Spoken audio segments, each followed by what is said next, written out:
Well, good morning. It's the 21st of September 2020, and welcome to another daily devotional.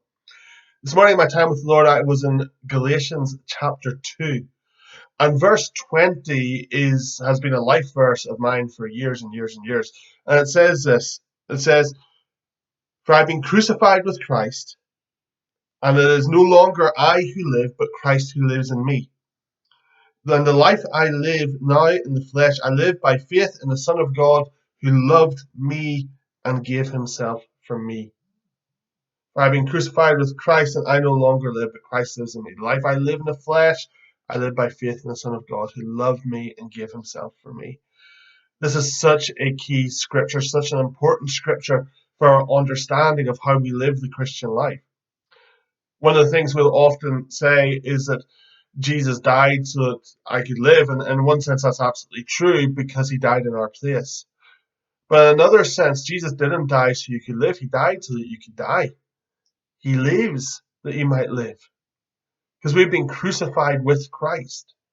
The old man is dead, the old man is gone, the old man has been buried with Jesus. This is what Paul talks about in Romans 6 with baptism. We get buried with Christ and we get raised with him. And so we have been crucified with Christ, but we're also raised with Christ.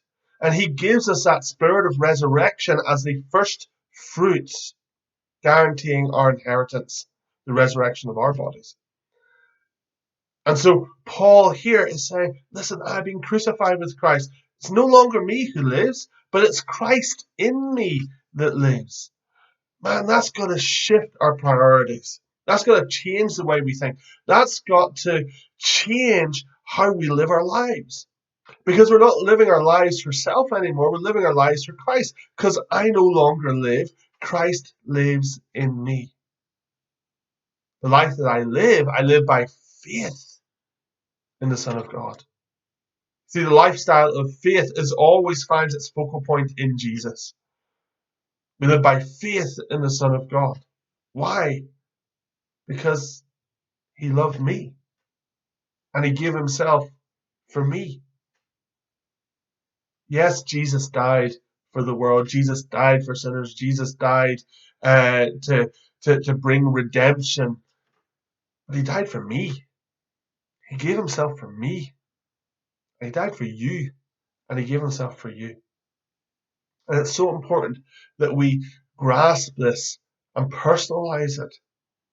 Jesus just didn't die for a bunch of random people 2,000 years ago. He didn't die for humanity. I mean, he did, but he died for me, for the individual.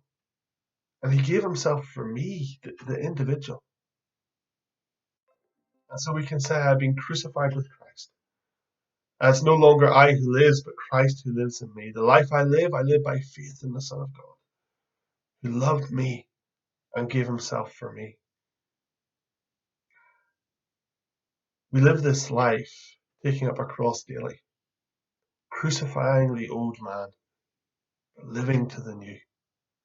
You're a whole new creation if you love Jesus. The old is gone and the new has come. Let's live today like new creations.